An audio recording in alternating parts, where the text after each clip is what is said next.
Hola, el día de hoy vamos a hablar acerca de apendicitis aguda. Nos referimos a apendicitis aguda a la inflamación del apéndice que inicia con obstrucción de la luz apendicular y continúa con hipersecreción, inflamación aguda y distensión del apéndice. Esto va a provocar dificultad para el retorno tanto venoso como linfático, además de sobrecrecimiento bacteriano. La epidemiología aquí es importante debido a que hasta el 10% de la población en general puede cursar con esta patología, siendo los varones más susceptibles a esta enfermedad. El pico máximo de incidencia se encuentra entre los 20 y 30 años de vida y esta es la causa más frecuente de abdomen agudo y quirúrgico en el adulto joven. Debemos de conocer cómo es que se genera la apendicitis aguda. Si bien esta va a iniciar debido a que recordemos anatómicamente, el apéndice tiene un solo orificio de entrada y termina como fondo de saco ciego. Por lo tanto, es susceptible a la obstrucción de su luz por fecalitos, semillas, parásitos u otras cuestiones, lo que va a ocasionar distensión por acumulación de la secreción normal y asa cerrada. A su vez, se va a provocar dolor abdominal vago y difuso, que posteriormente, cuando la inflamación llega hasta la serosa y el peritoneo parietal, se va a convertir en un dolor localizado. Esto va a generar aumento de la presión intraluminal de hasta 60 centímetros de agua con un volumen de 0.5 mililitros, para finalizar con isquemia de la mucosa debido a la obstrucción linfática, arterial y venosa, además de proliferación bacteriana, lo que puede conllevar a una necrosis para culminar en una perforación, siendo esta la complicación más grave de la apendicitis aguda. Vamos a tener en cuenta que a partir de aquí se puede llegar a una clasificación. La apendicitis aguda se puede dividir en apendicitis no perforada y perforada.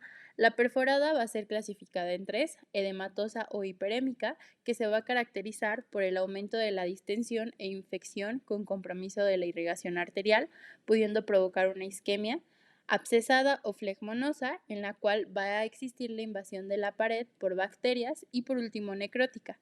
Esta última puede transformarse en una apendicitis perforada, que se va a subdividir en abscesada cuando la peritonitis es únicamente localizada, y como tal ya una peritonitis generalizada. Estaremos hablando de que existe una apendicitis reactiva cuando sea a consecuencia de procesos inflamatorios de órganos vecinos.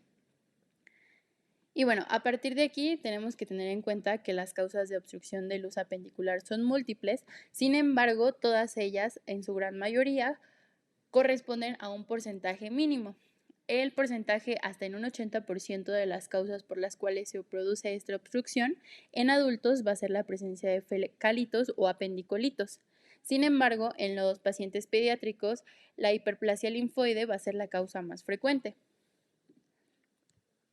De aquí vamos a partir al cuadro clínico. Si bien el signo representativo clásico de la apendicitis aguda va a ser el dolor, este va a tener una característica especial y es que va a migrar. Como podemos ver en la imagen, el dolor se puede generar tanto a nivel de epigastrio o periumbilical y va a poder migrar a la fosa ilíaca derecha en las primeras 12 horas de presentación del mismo.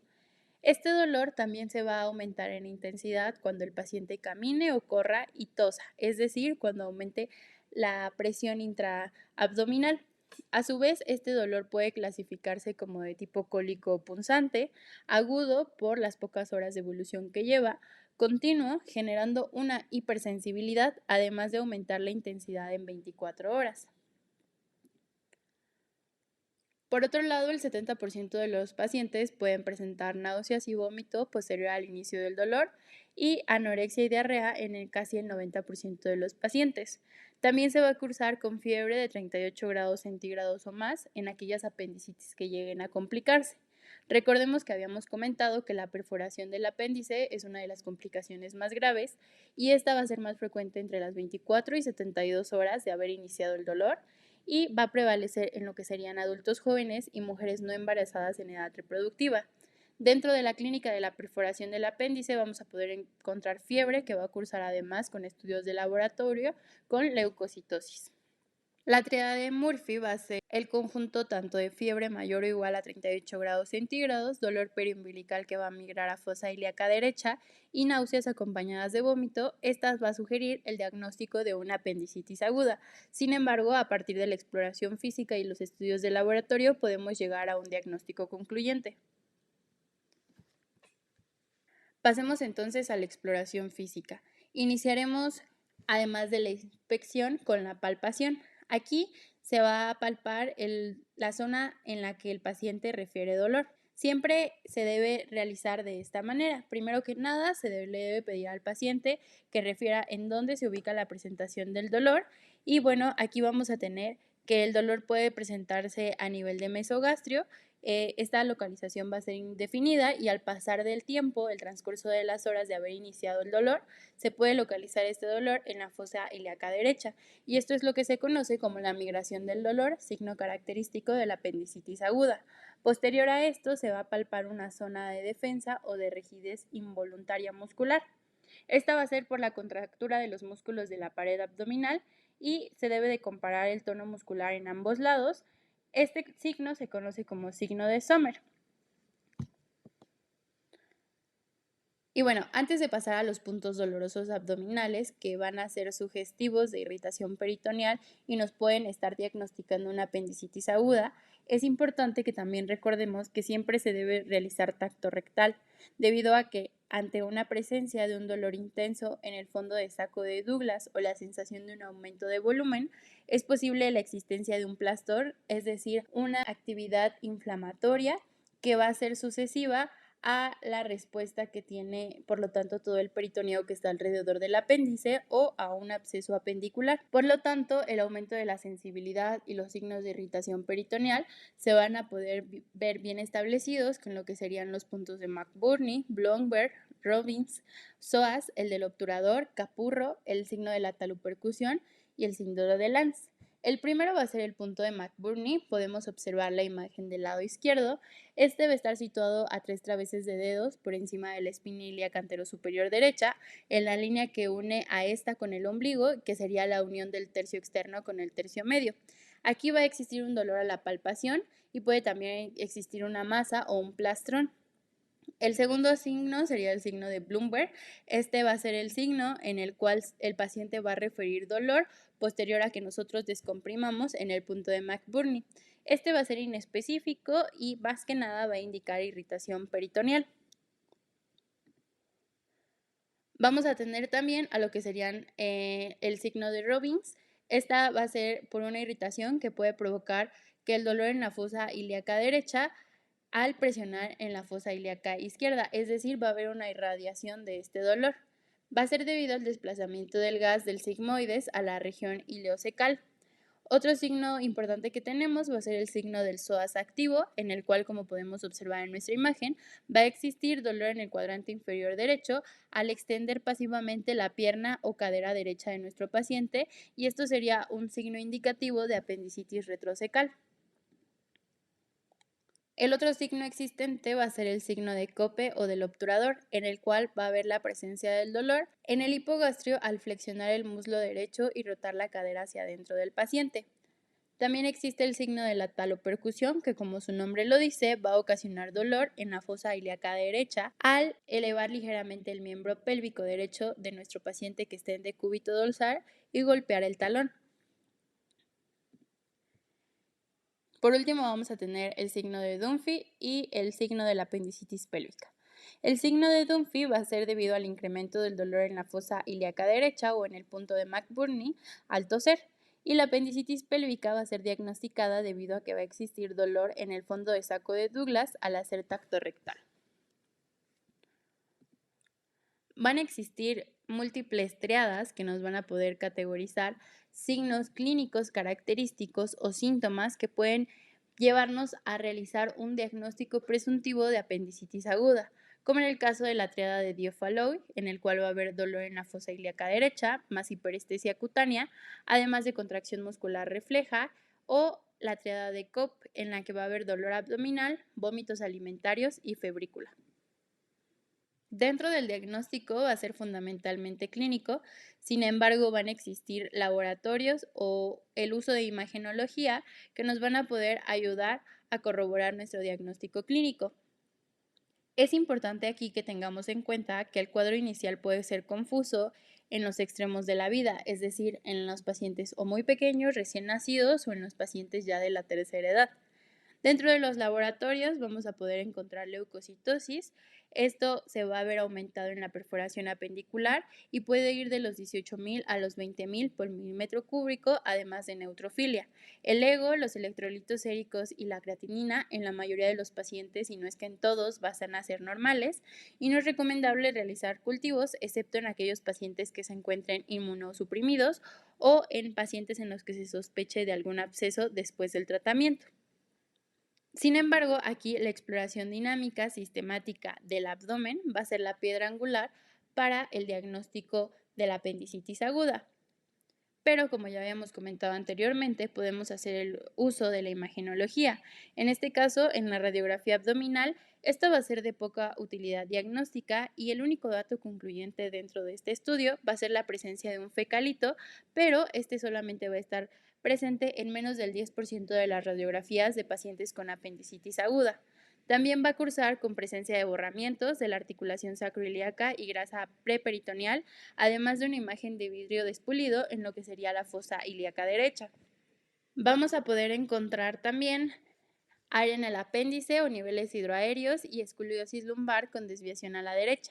En la imagen de abajo podemos ver una serie de radiografías. En la primera, yendo de izquierda a derecha, vamos a encontrar la presencia de un apendicolito calcificado en el cuadrante inferior derecho, pero recordemos que del 10 al 20% de las radiografías de personas con apendicitis agudas únicamente van a cursar con este diagnóstico radiológico. En la segunda imagen, un asa centinela en el cuadrante inferior derecho.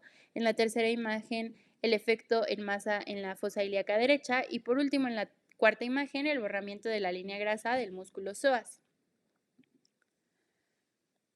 Por otro lado, vamos a tener el ultrasonido abdominal. Vamos a poder encontrar una imagen endiana de tiro al blanco que se conoce como anillo de fuego.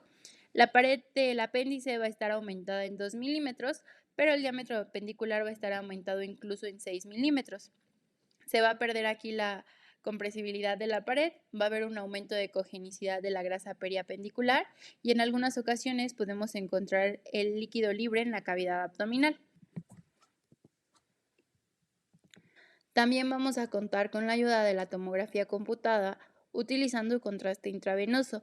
Este estudio va a ser el estudio de elección en caso de que no se pueda llegar a un diagnóstico concluyente con los datos clínicos ni con los estudios previos realizados. Este estudio va a permitir destacar muchas otras causas de dolor abdominal. Vamos a encontrar aquí un apéndice dilatado de más de 6 milímetros, engrosado, inflamado y lleno de líquido, llamado también como signo de la diana. Va a existir una trabeculación de la grasa periapendicular, líquido alrededor de su punta y luz apendicular que no se llena con un medio de contraste, debido a que esta luz va a estar obstruida por ya sea un fecalito, un parásito o una bacteria. Por otro lado, es importante que recordemos que en toda enfermedad o en casi la gran mayoría de estas van a existir escalas que nos van a poder ayudar a determinar los grados de gravedad o el manejo farmacológico que vamos a poder darle a nuestros pacientes.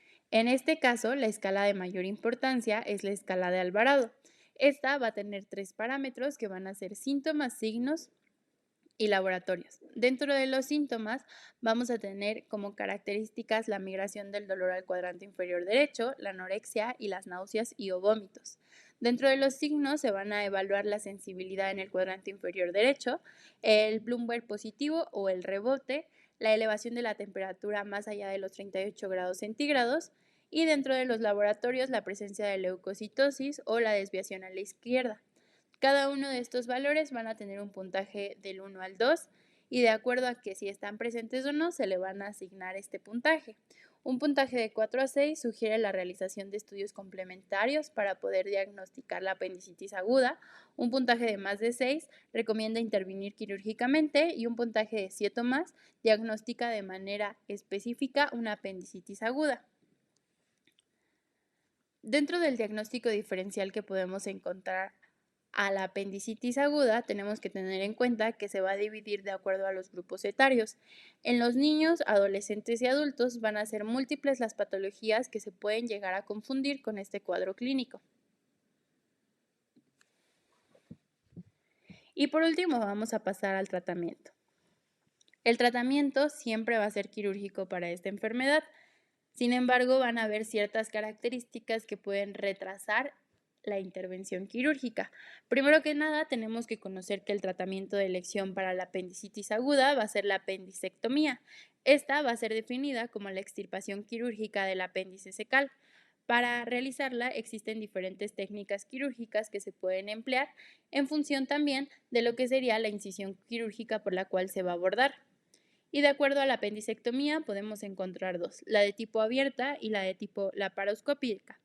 La de tipo laparoscópica va a ser el tratamiento de elección debido a que existe un riesgo de ruptura elevado, además de que es diagnóstica y terapéutica. Sin embargo, tenemos que tener en cuenta que la de tipo laparoscópica va a permitir además la exploración de la cavidad abdominal y va a descartar alteraciones en otros órganos. Esta cirugía laparoscópica va a ser de elección en pacientes obesos y en pacientes aquellos en los que exista duda diagnóstica. Y bueno, primero que nada se debe de tomar en cuenta que existen profilaxis prequirúrgicas antibióticas dentro del régimen de tratamiento para realizar una apendicectomía. Esta va a ser efectiva y va a prevenir complicaciones posoperatorias. En general se sugiere el uso de cefocitina 2 gramos intravenoso más 500 miligramos de metronidazol por 3 a 4 días, además del uso correcto de hidratación o soluciones y la analgesia correcta.